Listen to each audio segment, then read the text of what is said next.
ஆண்டவராகிய இயேசுவின் நாமத்தில் உங்கள் யாவரையும் நான் மனதார வாழ்த்துகிறேன். நீங்கள் எல்லாம் சுகமாக இருக்கிறீங்களா? நல்லா இருக்கீங்களா? ஆமாம். கடந்த 10 நாட்களுக்கு மேலாக உங்கள் மத்தியிலே இல்லாமல் பல ஊழியங்கள், பல ஊழிய அலுவலர்கள் பல இடங்களில் சென்று கர்த்தருடைய ஊழியத்தை செய்து வர தகப்பன் பாராட்டின தயவுக்காக நான் துதிக்கிறேன். ஆமென். கர்த்தருக்கு ஸ்தோத்திரம். இந்த காலை நேரத்திலும் மீண்டும் உங்களுடைய அழகான முகங்களை பார்க்க, உங்களுக்கு மீண்டும் ஊழியம் செய்ய கர்த்தர் பலப்படுத்தி கொண்டு வந்த கிருபைக்காக தேவனை துதிக்கின்றேன். ஆமென்.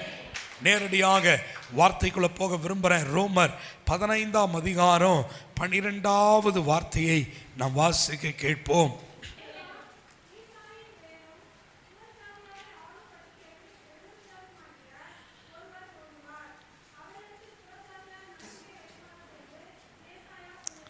எல்லாரும் கவனிங்க, சேர்ந்து ஒரு முறை சத்தமாய் வாசியுங்கள்.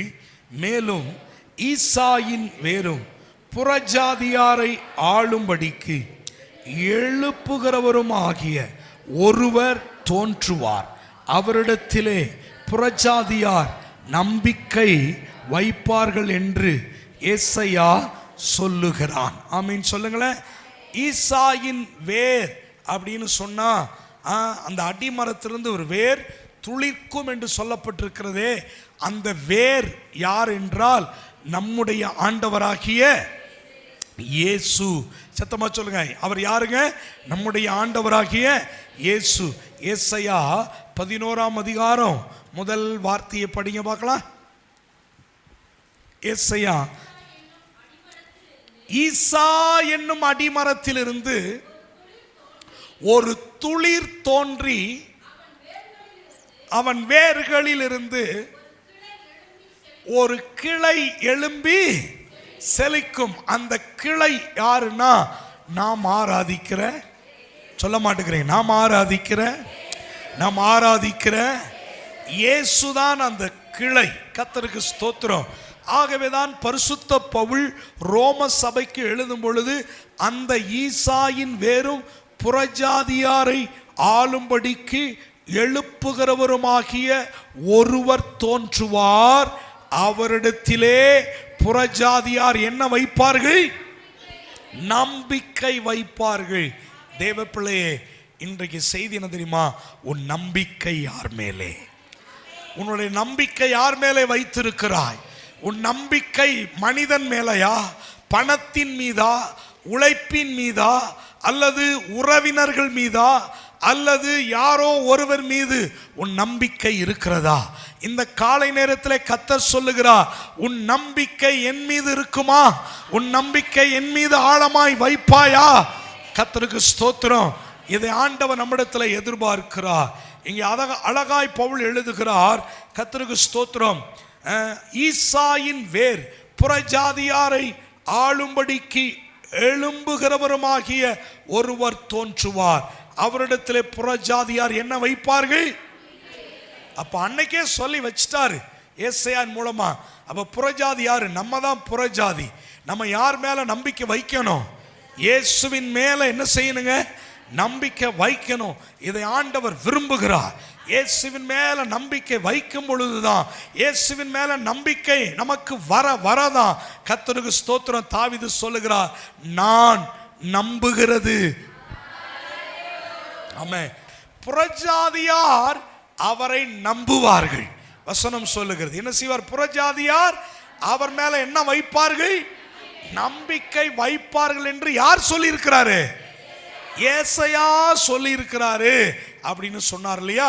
எங்க சொல்லி இருக்கிறாரு அப்படின்னு பார்த்தீங்கன்னா, இப்ப வாசிங்க. ஏசாயா 26ஆம் அதிகாரம் 3வது வார்த்தையை வேகமாய் படிக்கலாமா? உம்மையே நம்பி இருக்கிறபடியால் அவனை எப்படி காத்து கொள்ளுவாரா? பூரண சமாதானத்துடன் காத்து கொள்ளுவேன். அப்ப உம்மையே நம்பி இருக்கிறபடியால், கர்த்தருக்கு ஸ்தோத்திரம், அவனுக்கு என்ன சமாதானம்? பூரண சமாதானம். அப்ப புறஜாதியார் அவர் மேல நம்பிக்கை வைப்பார்கள் என்று ஏசாயா சொல்லி இருக்கிறாரே, என்ற அந்த வசனம் எங்க இருக்குன்னா இங்க இருக்கு பாருங்க. உம்மை உறுதியாய் பற்றி கொண்ட மனதை உடையவன். யாரையே நம்பி இருக்கிறபடியால், உம்மையே நம்பி இருக்கிறபடியால் நீர் அவனை என்ன செய்வீர்? பூரண சமாதானத்துடன் காத்து கொள்வீர். ஆமே. ஆகவே தான் 4ஆம் வசனம் சொல்லுகிறது, கர்த்தரை என்றென்றைக்கும் நம்புங்கள். கர்த்தரை என்றென்றைக்கும் நம்புவேன்னு சொல்லுங்க. கர்த்தரை நான் சொல்றேன், கர்த்தரை என்றென்றைக்கும், கர்த்தரை என்றென்றைக்கும், கர்த்தரை என்றென்றைக்கும், கர்த்தரை என்றென்றைக்கும். அதனாலதான் கர்த்தரை நம்புகிறவர்கள் கர்த்தருக்கு முதல் இடம் கொடுப்பார்கள். திரும்ப சொல்றேன், என்ன கவனிங்க. கர்த்தரை நம்புகிறவர்கள் அவருக்கு தாங்க முதலிடம், அவருக்கு தாங்க முதலிடம். அவரின்றி நான் இல்லைங்க, அவரின்றி எனக்கு ஒண்ணுமே கிடையாதுங்க. ஏன் தெரியுமா? தாவீது தெளிவா சொல்ல, நான் நம்புறது அவராலே வரும், நான் நம்புறது அவராலே வரும். அதனால நம்பிக்கையை பிரிச்சு கொஞ்சம் மனுஷன் மேல, கொஞ்சம் வேலை மேல, கொஞ்சம் பணத்தின் மேல, கொஞ்சம் பதவியின் மேல வைக்க நீங்களும் நானும் அழைக்கப்பட்டவர்கள் அல்ல. நம்ம நம்பிக்கையை யார் மேல வைக்கணும்? இயேசுவின் மேல வைக்கணுங்க. இயேசுவின் மேல வைக்கணும், கர்த்தர் மேல வைக்கணும். அது ஆண்டவர் நம்மிடத்துல அதிகமாய் அவர் எதிர்பார்க்கிறார். ஆமீன் சொல்லுங்கள். ஆகவேதான் வார்த்தை சொல்லுகிறது, வாசிங்க பார்க்கலாம். அப்போஸ்தலர் 27ஆம் அதிகாரம் 11வது வார்த்தை. 27:11.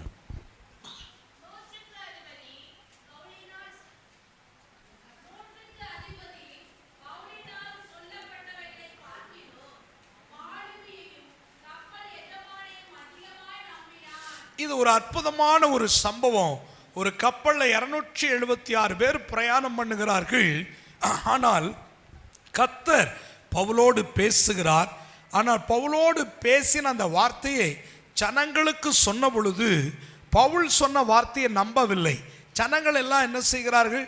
100க்கு அதிபதி பவுலினால் சொல்லப்பட்டவைகளை பார்க்கிலும் எதை நம்பினார்கள்? மாலுமியையும் கப்பல் எஜமானனையும் அதிகமாய் நம்பினான். கொஞ்சமா நம்பலைங்க, அந்த வார்த்தையை பாருங்க, அதிகமா நம்புறான். இன்னைக்கு விசுவாச பிள்ளைகளே அப்படித்தான் இருக்கிறாங்க. கர்த்தரை நம்புங்கன்னா மனுஷனை அதிகமா நம்பி, உலகத்தை அதிகமா நம்பி, உலக மக்கள் அதிகமா நம்பி இன்னைக்கு போறதுனால தான் நிறைய பேருடைய ஆவிக்குரிய வாழ்க்கையில ஒரு வீழ்ச்சி, நிறைய பேருடைய ஆவிக்குரிய வாழ்க்கையில ஒரு பின்மாற்றம், நிறைய பேருடைய ஆவிக்குரிய வாழ்க்கையில ஒரு மந்த நிலைமை, நிறைய பேர் ஆவிக்குரிய வாழ்க்கையில ஒரு தோல்வியை நம்ம பார்க்கிறோம். கர்த்தருக்கு ஸ்தோத்திரம். ஒரு பாட்டு பாடணும் தெரியுமா? அந்த பாட்டை போடுமா? ரொம்ப அழகான ஒரு பாட்டு. ஒரு கிராமத்தில் இருக்கக்கூடிய ஒரு பாஸ்டருடைய பையன் எழுதி பாடின ஒரு அழகான பாட்டு. அந்த தகப்பனார் என்னோடு நல்ல பழகி வருகிறார். அந்த தம்பி எனக்கு தெரியும், நான் ரொம்ப மனசார பாராட்டினேன். அழகான பாடல். அழகான முகம் என் உள்ளத்தை அசைக்குது, உங்க அழகான குரல் என்ன தூக்கி நடத்துது. சொல்லுங்க. உங்க அழகான முகம் என் உள்ளத்தை அசைக்குது, உங்க அழகான குரல் என்ன தூக்கி நடத்துது. நம்புவேன், இன்னும் நம்புவேன், என் நம்பிக்கையே நீங்கதான். நான் நம்புவேன், இன்னும் நம்புவேன், என் நம்பிக்கையே நீங்கதான். ஆபிரகாம நம்புவேன், ஈசாக்கு போல நான் நம்புவேன், ஆபிரகாம போல நான் நம்புவேன், ஈசாக்கு போல நான் நம்புவேன். ஒண்ணுமே இல்லைனாலும் நம்புவேன், எல்லாமே இழந்தாலும் நம்புவேன். எனக்கு ஒண்ணுமே இல்லைனாலும் நம்புவேன், எல்லாமே இழந்தாலும் நம்புவேன். நான் நம்புவேன், இன்னும் நம்புவேன், உங்களை நம்பிக்கையே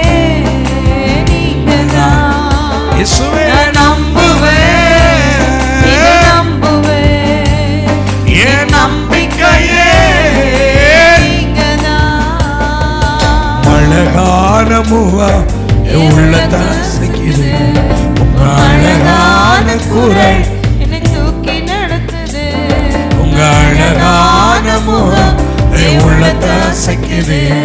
உங்க அழகான குரல் என்னை தூக்கி நடத்துது. ஆமென். யாரை நம்பணுமா? அவரை தான் நம்பணும்.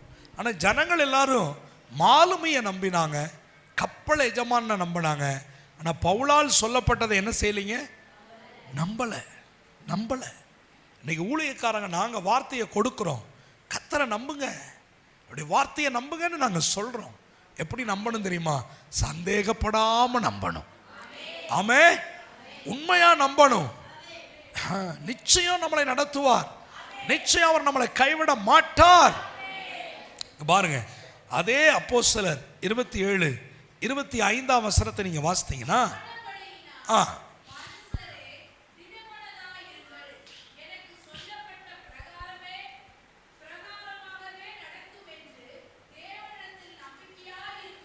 இருநூத்தி 276 பேருக்கு நம்பிக்கை இல்லை, பவுலுக்கு மட்டும்தான் நம்பிக்கை இருக்கு. கர்த்தருக்கு ஸ்தோத்திரம்.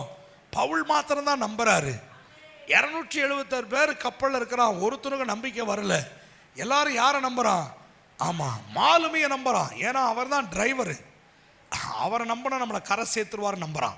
ஆமா, எஜமானன் கப்பலுக்கு சொந்தக்காரன், அவன் தான் பணக்காரன், அவனுக்கு நிறைய பணம் இருக்கு, அவன் நம்மளை காப்பாத்திடுவான் அப்படின்னு சொல்லி அவனை நம்புறான், மாலுமியை நம்புறான்.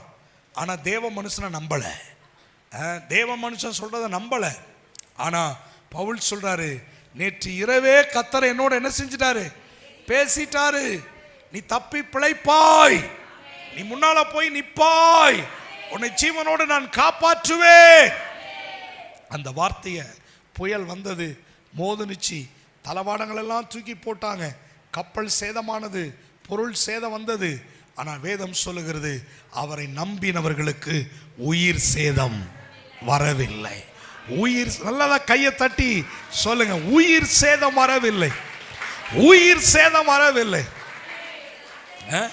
எந்த அளவுக்கு நம்பி இருப்பான் பாருங்க. ஒத்த மனுஷன் இயேசுவின் மேல வச்ச நம்பிக்கையில கர்த்தருக்கு அத்தனை பேரும் காப்பாற்றப்பட்டார்கள், அத்தனை பேரும் காப்பாற்றப்பட்டார்கள். கர்த்தருக்கு ஸ்தோத்திரம். ஒரு வசனத்தை வாசிங்க, ரோமர் 4:17 முதல் 18 வரை உள்ள வார்த்தைகள். ரோமர்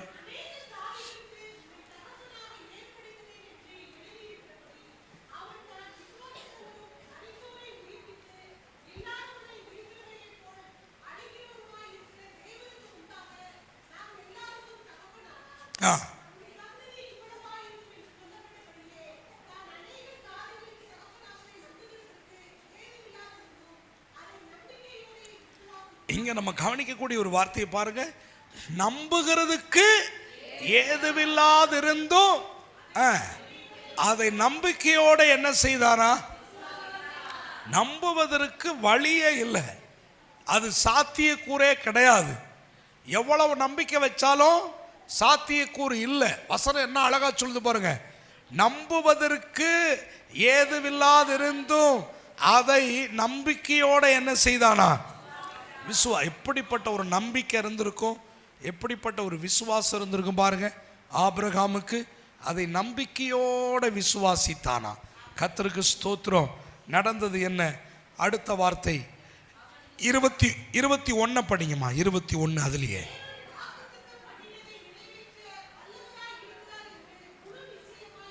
எப்படி நம்பினாரு? எப்படி நம்பினாரு? அப்ப நம்பிக்கையில 100%. நம்பிக்கையில எத்தனை சதவீதம்? 100% இயேசுவை நம்பினான். இப்ப பாருங்க, உங்க மனதுல என்னென்ன தேவைகளோட மனதுல நினைச்சு நீங்க வந்திருக்கிறீங்களோ, அந்த தேவைகள் தேவனை சார்ந்திருக்கிற நான், என் தேவன் எனக்கு பெற்றுக்கொள்ளும்படி செய்வார். அதை அடைந்தே தீருவேன், அதை பெற்றுக்கொண்டே தீருவேன். அதை எப்படி நம்பணுமா? முழு நிச்சயமாக நம்ப வேண்டும். பாருங்க அழகா, முழு நிச்சயமாக நம்பி தேவனை மகிமைப்படுத்தி விசுவாசத்தில் வல்லவனான அந்த நம்பிக்கை தேவனை மகிமைப்படுத்துது. அதான் ஆராதனை. இப்ப பாடுவோமா? அந்த பாட்டை மறுபடியும் பாடுவோமா? ஆபிரகாம முழு நிச்சயமா நம்பினா அடுத்த தேவனை ஆராதிக்கிறான்.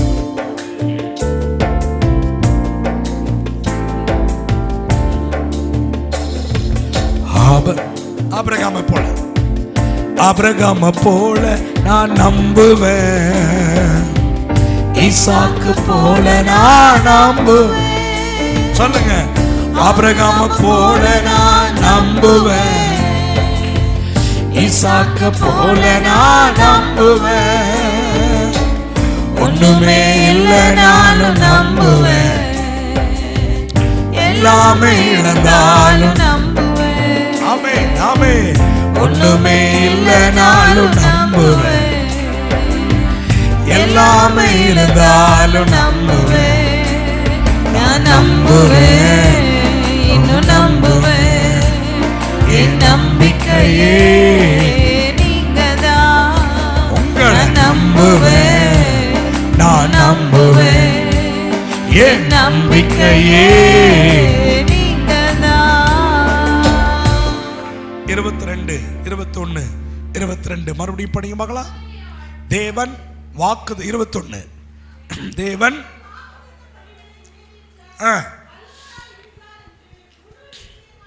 அப்ப கர்த்தர் கொடுத்த வாக்க அவர் நிறைவேற்றி முடிப்பார் என்று எப்படி நம்பினாரு?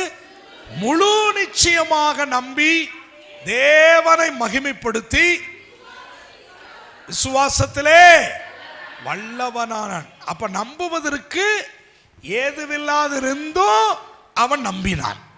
என்ன நம்புறதுக்கு ஏதுவில்லைன்னா என்னது? அவனுடைய சரீரம் செத்து போச்சு, சாராளுடைய கற்பம் செத்து போச்சு. ரெண்டு சரீரமும் ஆமா அன்ஃபிட்டு. ஆமா, சாராலும் பிள்ளை பெற வாய்ப்பு இல்லை, இவனுக்கும் சரீரத்தில் ஜீவன் இல்லை. ஆனா செத்து போன சரீரத்திலிருந்து ஒரு ஜீவனை உண்டாக்கும்படி கர்த்தர் வாக்கு பண்ணி இருக்கிறார். அந்த வாக்க முழு நிச்சயமாக ஆபிரகாம் நம்பினான். அதான் 4:17 சொல்லப்பட்டிருக்கு. 4:17 இப்ப படிங்க. 4:17 அநேக ஜாதிகளுக்கு தகப்பனாக என்ன செய்திருக்கிறேன் சொல்லிட்டாரு. அநேக ஜாதிகளுக்கு தகப்பனாக ஏற்படுத்தினேன் என்று டிக்ளேர் பண்ணி ரிட்டன் ஸ்டேட்மெண்டே வந்துருச்சு. எழுதியிருக்கிறபடி ஆல்ரெடி கர்த்தர் ஒரு வார்த்தையை சொல்லி எழுதிட்டார்னா அந்த ஜீவோ அப்படியே நடந்தே ஆகும். அவர் எழுதினதே அவ்வளவுதான். யூதருக்கு ராஜா என்று எழுதினது அப்படிதான் சொல்லுவார். யூதருக்கு ராஜா எழுதினது இனி மாற்ற முடியாதுங்க. ஆபிரகாமுக்கு சந்ததியை கொடுப்பேன், அநேக ஜாதிகளுக்கு உன்னை தகப்பனாக வைப்பேன் என்று என் வாயிலிருந்து புறப்பட்ட வார்த்தை எழுதினதே. இந்த வார்த்தையை, இந்த வாக்கு தத்தத்தை ஆபிரகாம் எப்படி நம்பினாரா? முழு நிச்சயமாய் நம்பினார். எப்படி நம்புறாரு பாருங்க தேவப்பிள்ளையே. இப்படி ஒரு விசுவாசம் உங்களுக்கு வரட்டும், இப்படி ஒரு விசுவாசம் வரட்டும். நம்புவதற்கு ஏதுவில்லாதிருந்தும் கர்த்தரை என்ன செய்தான்? நம்பினான். அந்த வாக்கு தத்தத்தின் மேல நம்பிக்கை வச்சான். நடந்ததா?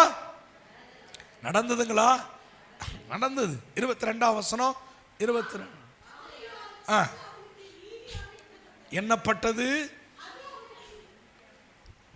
23 வாசிங்க. இல்ல 22ஆம் வசனத்தை வாசித்துறீங்க. 22 நீதியாக எண்ணப்பட்டது 23 வாசிங்க.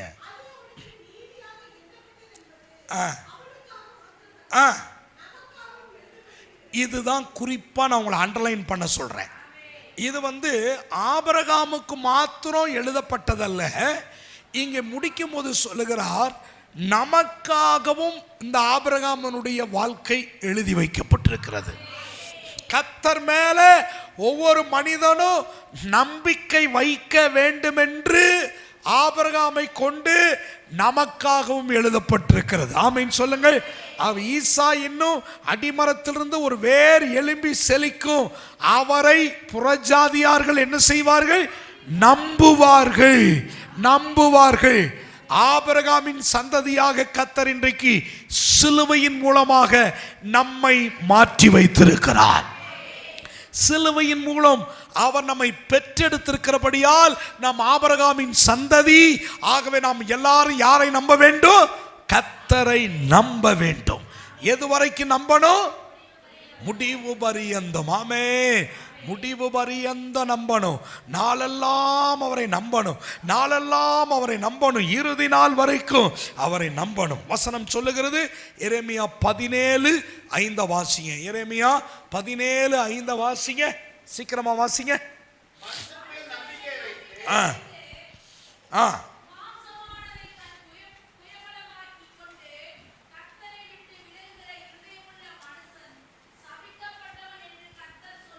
தேவனுடைய பிள்ளையே, கர்த்தர் சொல்லுகிறார், உங்க மேல என்ன வைக்க கூடாது?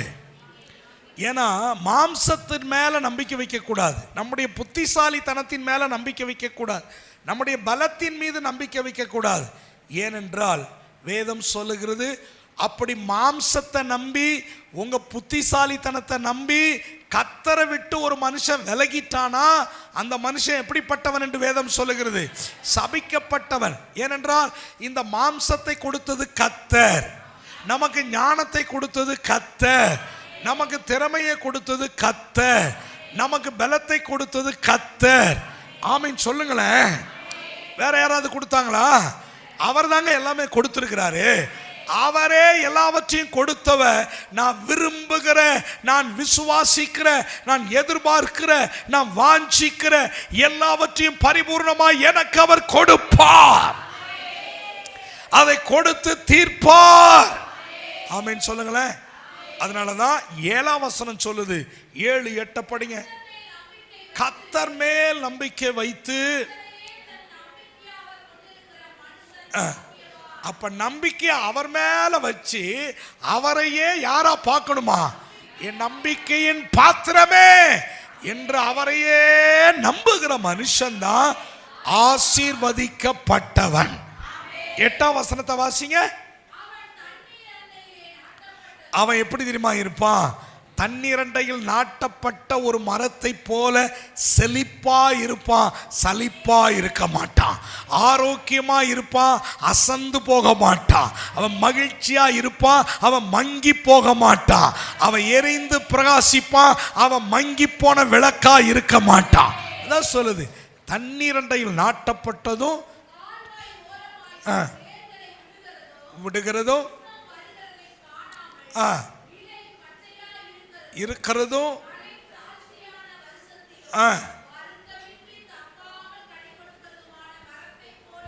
ஆமென் சொல்லுங்க. இவன் யாரு? கர்த்தரை நம்புகிறவன். சொல்லுங்க, இந்த மனுஷன் யாருங்க? கர்த்தரை நம்புகிறவன். கர்த்தரை நம்புகிறவன், கர்த்தரை விசுவாசிக்கிறவன், கர்த்தரை ஆராதிக்கிறவன், கர்த்தர் மேல் நம்பிக்கை வைக்கிறவன். கர்த்தர் மேல் நம்பிக்கை வைக்கிறவன் எப்பொழுதுமே ஒத்த வரியில சொன்னா அவன் ஆரோக்கியமாக இருப்பான். அவன் சுகமாயிருப்பான். அவன் பலனாயிருப்பான். அவன் மகிழ்ச்சியாயிருப்பான். அவன் சந்தோஷமாயிருப்பான். அவன் விடுதலையாக்கப்பட்டவனாயிருப்பான். யார் மேலையும் நம்பிக்கை வைக்காமல் கர்த்தர் மேல் நம்பிக்கை வைக்கும் பொழுது நீங்க நம்புகிறது அவராலே வரும். நீங்க நம்புகிறது இயேசுவாலே வரும். நீங்க நம்புகிறது கர்த்தராலே வரும். கர்த்தராலே வரும். எத்தனை பேர் விசுவாசிக்கிறீங்க? ஆமென் சொல்லுங்களேன். நிச்சயம் நீங்க நம்புறத கர்த்தர் உங்களுக்கு கொடுப்பார். நீங்க நம்புகிறத கர்த்தர் பரிபூர்ணமாய் செய்து முடிப்பார். ஆபிரகாம் சந்தேகப்படாம விசுவாசித்தார். ஆமா, திரளான ஜாதிகளுக்கு தகப்பன் ஆவா என்று திருமணமாகிறதுக்கு முன்னாலேயே, பிள்ளை பெறதுக்கு முன்னாலேயே கர்த்தர் ஆபிரகாமுக்கு என்ன கொடுத்துட்டாருங்க? வாக்கு கொடுத்துட்டாரு. கர்த்தருக்கு ஸ்தோத்திரம். 75 வயசுல உனக்கு ஒரு பிள்ளைய கொடுப்பேன்னு ஒரு வாக்கு பண்ணுகிறார். அது எந்த வருஷம் நிறைவேறுது தெரியுமா? 100வது வயதிலே நிறைவேறுகிறது. அப்ப கர்த்தர் சொன்ன வாக்க சந்தேகப்படாம 25 வருஷம் நீடிய பொறுமையா கர்த்தர் மேல் நம்பிக்கையாக இருந்தார். கர்த்தர் பேரில் விசுவாசமாய் இருந்தார். 25 வருஷம் அப்போ நல்லா கவனிக்கணும். இதில் ஒரு சத்தியத்தை நம்ம கற்றுக்கொள்ளணும். என்னென்னா, இன்றைக்கி கர்த்தர் பேசுகிறாரு, நம்ம விசுவாசிக்கிறோம், கர்த்தர் பேசுகிறத நம்ம பிலீவ் பண்ணுறோம்.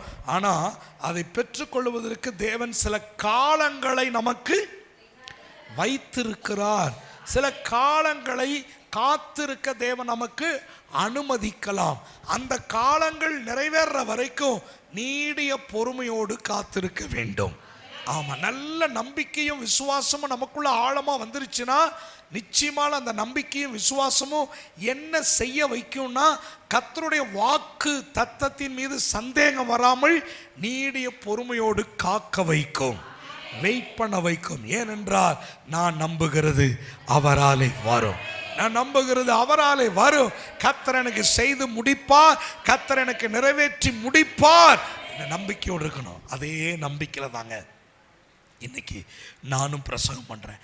நேற்று கிட்டத்தட்ட ஒரு 10 மணி நேரம் கார் ஓட்டியிருப்பேன். கார் ஓட்டிக்கிட்டே நானும் ஊழியக்காரி என் பக்கத்தில் உட்காந்துருக்காங்க. நல்லா ரொம்ப நாளைக்கு அப்புறம் ஒரு 10 மணி நேரம் நல்ல மனம் விட்டு அவங்களோட பேசிட்டு வந்தேன். எனக்கு ரொம்ப சந்தோஷமாக இருந்தது. 10 மணி நேரம் எங்கே ஊழியத்துக்கு போனாலும் அவங்கள கூப்பிடுவேன். வரமாட்டேன்னு ஒரே வாரத்தில் டிக்ளர் பண்ணிடுவாங்க. வர முடியாது, 5 பிள்ளைகளை பார்க்கணும், அது இருக்குது இது இருக்குன்னு. நேற்றுக்கு எப்படியோ இதையும் சொல்லி கையில் காலில் விழுந்து தூக்கிட்டு போயிட்டேன். கர்த்தருக்கு ஸ்தோத்திரம். அதனால் 10 மணி நேரம் என்ன அந்த பாஸ்டர்ஸ் எல்லாம் வாட்ச் பண்ணிக்கிட்டே இருக்கிறாங்க. நாங்கள் பேசுகிறது போகிறது உட்கார்றது எல்லாம் பேசிட்டு அவர் நின்று எல்லாரும் முன்னாலையும் சொல்லிட்டார். நமக்கெல்லாம் ஒரு best role model pastor Ebenezer, Jayanthi எபனேசர்னு. அப்படியே அரங்கமே கையை தட்டி சந்தோஷப்பட்டாங்க. ரொம்ப மகிழ்ச்சியாக இருந்தது, ரொம்ப சந்தோஷமாக இருந்தது. இல்லை சும்மா இல்லை, மற்றவங்க பார்க்குறதுக்காகலாம் நான் அப்படி செய்கிறதில்ல. ஆனால் உண்மையிலேயே நாங்கள் அப்படி பழகிட்டோம். இன்றைக்கி எங்களுடைய திருமண நாள் தெரியுங்களா? பரவாயில்ல, யாரோ 4 பேர் ஆமிச்சு. சரி பரவாயில்ல, உங்கள் தகப்பனை குறித்து தெரிஞ்சது அவ்வளவுதான். சரிங்களா? உங்கள் ஆவிக்குரிய தகப்பன் தாயை அறிந்த அறிவு அவ்வளோதான் நாங்கள் எடுத்துக்கிறோம்.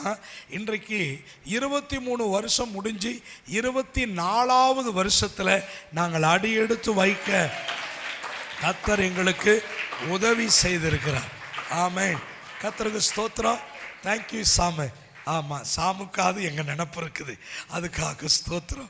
அதனால் 23 ஆண்டுகள் கர்த்தருக்கு ஸ்தோத்திரம். ஒருவரை ஒருவர் புரிந்து, ஒருவர் மேலே ஒருவர் நம்பிக்கை வைத்து, ஒருவர் மேலே ஒருவர் பாசம் வைத்து, இந்த 23 ஆண்டுகள் அவங்களுக்கு ஒரு நல்ல கணவனாக, எனக்கு ஒரு நல்ல மனைவியாக கர்த்தர் இன்றைக்கு வாழ வைத்திருக்கிறார்.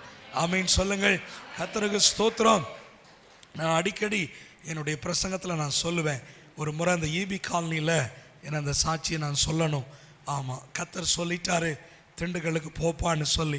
நல்ல நூற்றுக்கணக்கான ஜனங்கள், சொந்த கட்டடங்கள் எல்லாத்தையும் விட்டுட்டு, என் மனைவியும் இந்த 5 மாத குழந்தையும் தூக்கி தோளில் போட்டுட்டு இந்த ஊருக்குள்ளே வந்தேன்.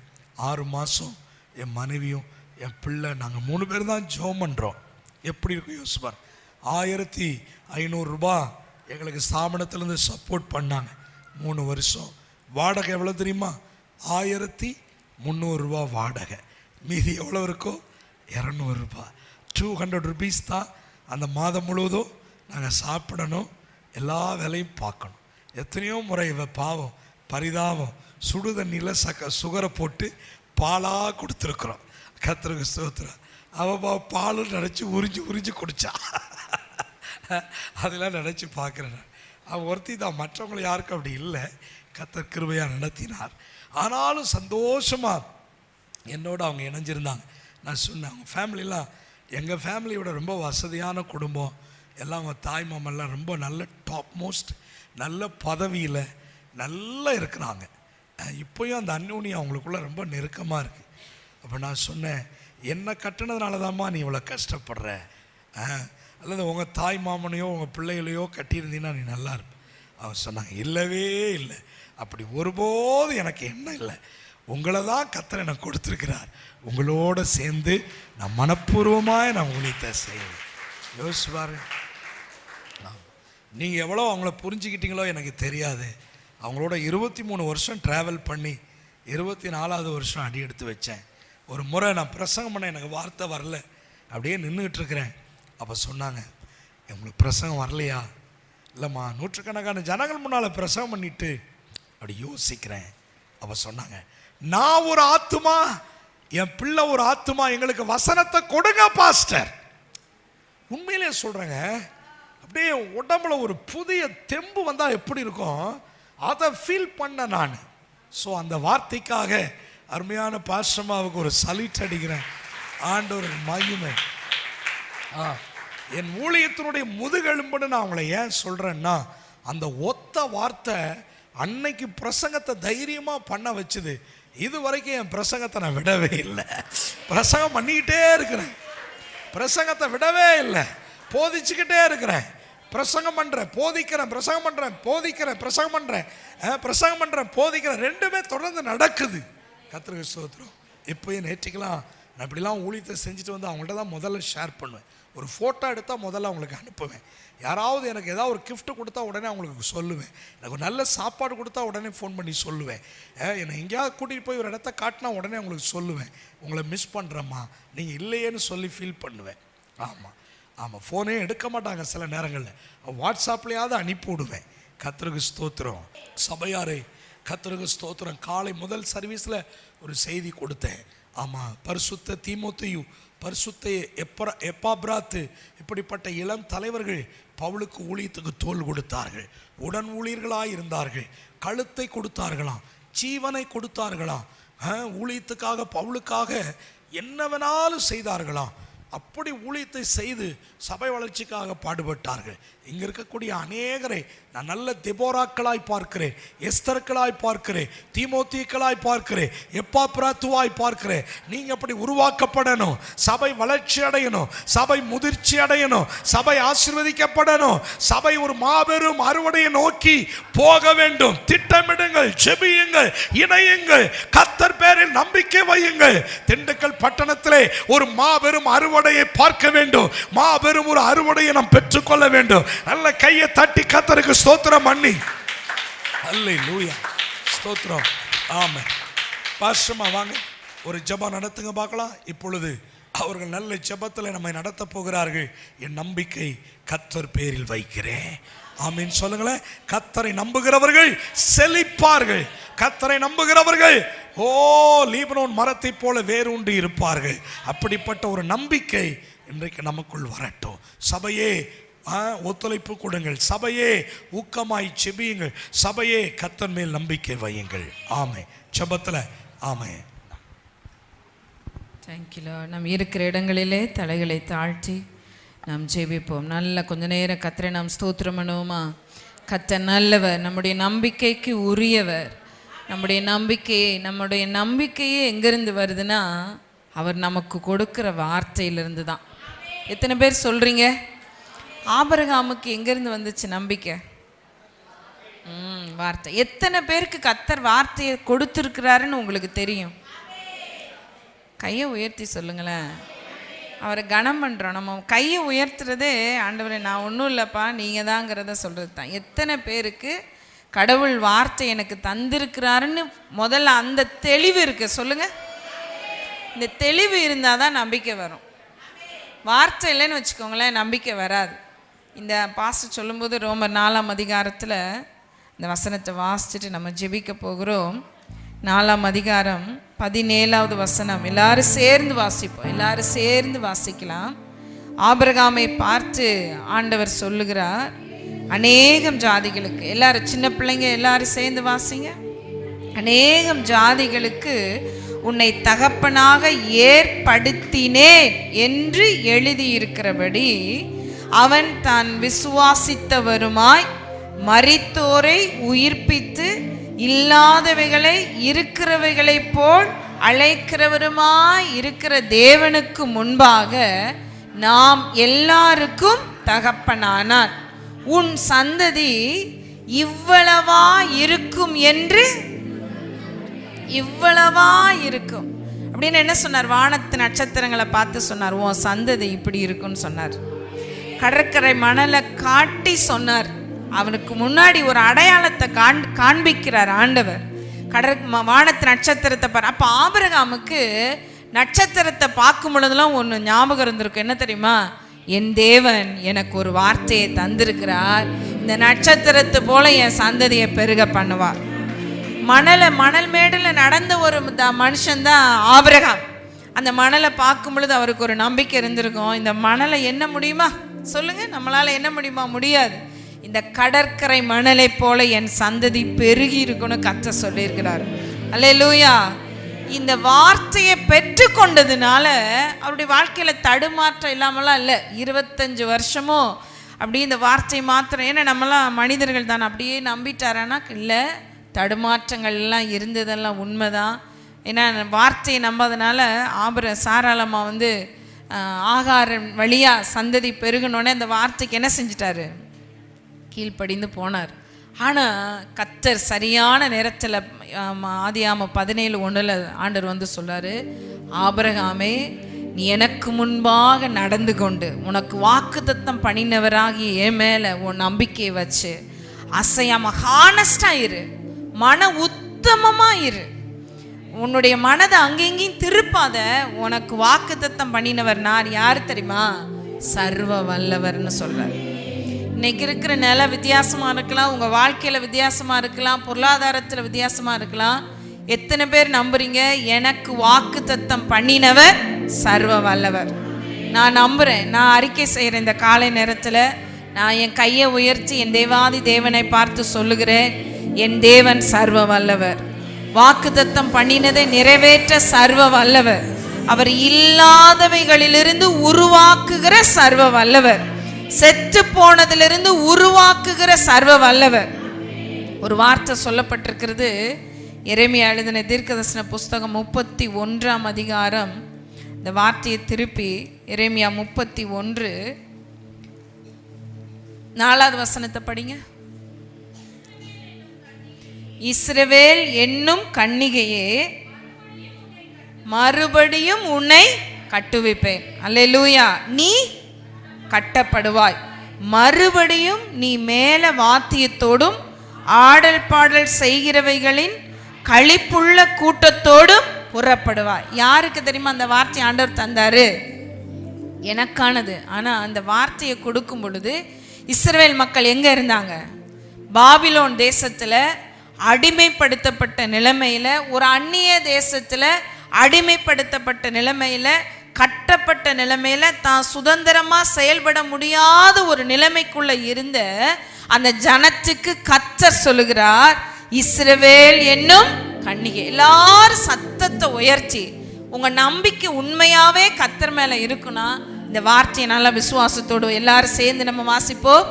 இஸ்ரவேல் என்னும் கன்னிகையே மறுபடியும் உன்னை கட்டுவிப்பேன், நீ கட்டப்படுவாய், மறுபடியும் நீ மேல வாத்தியத்தோடும் ஆடல் பாடல் செய்கிறவர்களின் களிப்புள்ள கூட்டத்தோடும் புறப்படுவாய். அல்லேலூயா. கர்த்தர் நமக்கான வார்த்தை, இது எனக்கான வார்த்தை. நாம் மீண்டும் மறுபடியும் கர்த்தர் நம்மை கட்டுவிப்பார். என்னால் என் ஆண்டவர் சர்வ வல்லவர், அவர் இல்லாதவைகளிலிருந்து உருவாக்குகிறவர். ஆபிரகாம் ஒன்றுமே நம்புகிறதற்கு ஏதுவே இல்லை.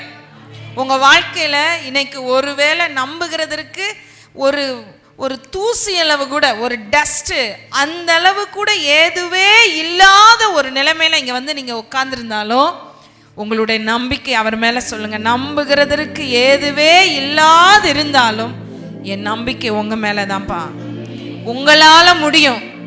ஏன் பார்வையில இந்த வார்த்தை நிறைவேறுமானா எனக்கு தெரியாது, என் ஸ்ட்ரென்த்தை பத்தி எனக்கு தெரியும். ஆனா அவர் சர்வ வல்லவரா நமக்குள்ள இருக்கிறார், நம்ம கூட அவர் இருக்கிறார். ஆமென். இருக்கிற இடங்கள் எல்லாரும் எழுமி நின்று நாம் ஜெபிப்போம். எழுமி நின்று, ஆண்டவரே எங்களை மறுபடியும் கட்டுவிக்கிறவர் அப்பா, எங்களை மறுபடியும் கட்டுவிக்கிற தேவன் ஆண்டவரே, எங்க நம்பிக்கை உங்க மேல வைக்கிறோம்ப்பா, எங்க நம்பிக்கை உங்க மேல நாம் வைக்கிறோம் ஆண்டவரே. அப்பா நாங்கள் உம்மை துதிக்கிறோம். யெகோவா ஓசேனோ, எங்களை மீண்டும் கட்டுகிறவர் நீர். யெகோவா ஓசேனோ, எங்களை மீண்டும் கட்டுகிற. வாயை திறந்து சொல்லுங்களேன். ஆபிரகாமுடைய வார்த்தையை ஆண்டவர் கனம் பண்ணினார். ஆபிரகாம் என்ற இருந்த பேரை ஆபிரகாம், சாராய் இருந்த பேரை சாரான்னு கர்த்தர் மாற்றுகிறார்.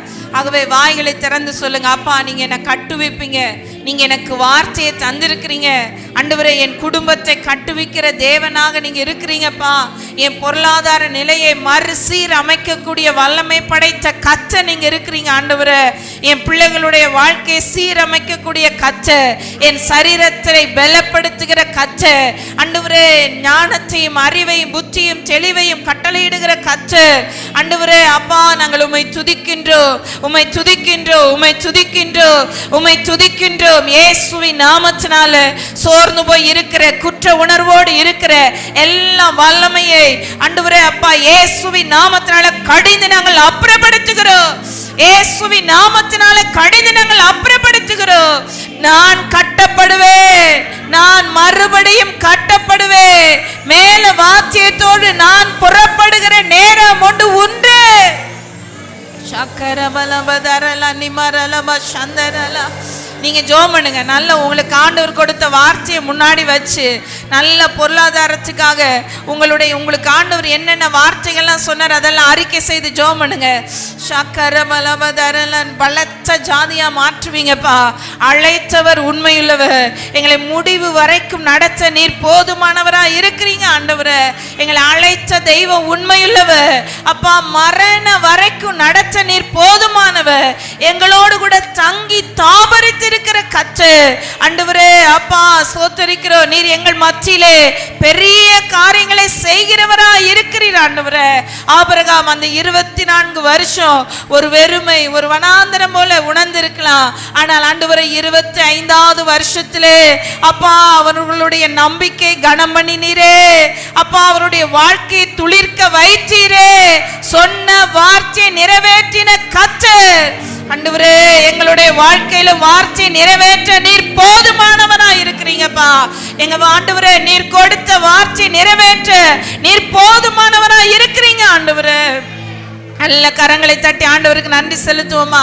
அப்பா நீர் அப்படி செய்ய போகிற தயவுக்காக நன்றி, நீர் அப்படி செய்ய போகிற தயவுக்காக நன்றி. நீர் செய்வீரப்பா, உங்களால கூடும் ஆண்டவரே அப்பா. உங்களால எல்லாம் கூடுமையா, முழு நிச்சயமா ஆண்டவரே. நம்புகிறதற்கு இன்றைக்கு இருக்கிற நிலைமை ஏதுவில்லாம இருக்கலாம், ஆனா இங்க நாங்க நம்புறோம். வார்த்தையை தந்தவர் நீ அநேகம் ஜாதிகளுக்கு தகப்பனாவா என்று சொல்லும் பொழுது அதற்கு ஏதுவே இல்லாதிருந்த ஆபிரகாமுடைய வாழ்க்கையில இன்றைக்கு வரைக்கும் சந்ததிகளை பெருக செய்து கொண்டிருக்கிறீரப்பா.